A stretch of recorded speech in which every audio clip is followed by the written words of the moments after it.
hari ini udah nyampe di 32.500 dan itu posisi suara kedua terbesar.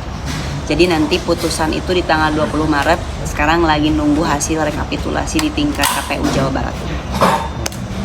Tapi optimis masuk. Kalau optimis udah pasti sih harus ya. Cuman kan itu kembali pada kebijakan KPU juga dan ketua umum juga. Nah itu kita hasilnya tunggu setelah tanggal 20 Maret ini. Apa yang kamu pengen kerjain saat menjadi wakil rakyat nanti? Ya siapa tahu kalau misalkan memang aku ada rezekinya di sana bisa membantu untuk masyarakat Kota Tasik dan Kabupaten khususnya karena kan itu dapil aku kan menjembatani menjadi wakil rakyat untuk ke tingkat pemerintah Jawa Barat. Di luar komisi apapun ya saya harus siap dan program apapun ya saya harus akan berikan kepada masyarakat di sana. Menjaga suaranya seperti apa kan bisa dibilang kan banyak takutnya para caleg kan suaranya berkurang dan lain-lain. Iya. Itu sih sangat luar biasa sekali ya karena kan kita patokannya harus dari C1 di TPS dari saksi. Nah itu pengawalannya luar biasa, kita harus ikutin sidang pleno kecamatannya, sidang pleno PPK-nya, terus di TPS-TPS-nya juga harus aman suaranya. Itu menurut aku memakan waktu juga sih.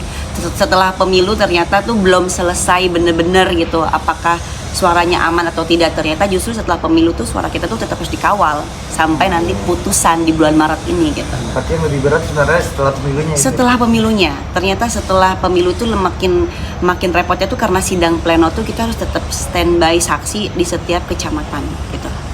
Tapi nanti ngambil kemana? Ke DPRD apa? Aku di DPRD provinsi. Oke. Apa komisi? Komisi belum tahu. Kalau maunya sih ya harusnya yang sesuai lah, lihat kondisi dapil mau apapun. Tapi kalau dari background aku kayaknya masuk di sosial budaya atau pendidikan lah, karena kan kalau pengen langsung tiba-tiba di infrastruktur kan nggak bisa, harus yang benar-benar udah mengerti di situ gitu. Kita siapin berapa saksi kemarin? Kalau aku ada 1086 saksi dari 5.300 TPS di Kabupaten Tasikmalaya. Kalau keseluruhan 7.300 sekian lah TPS di kota dan kabupaten. Sangat repot, itu aku hanya 20%-nya juga nggak nyampe ya untuk saksi itu, tapi alhamdulillah suara aku bisa tembus 32.000, itu pun karena aku kondisinya juga baru di dunia politik, tapi itu pembuktian yang ternyata perjuangan aku selama turun dapil, sosialisasi, hasil suaranya ada gitu. Banyak artis yang ikut pileg kemarin menjual barang-barangnya buat aku termasuk juga apa ya? Berapa sih modalnya Kak jadi caleg? Modalnya apa? Iya modalnya, kita kalau bicara modal udah pasti besar. Cuman kalau misalnya tadi pertanyaannya jual-jual, jujur aku juga sampai jual-jual. Jual apa itu? Ya jual barang lah yang pasti. Mobil atau apa, rumah atau apa?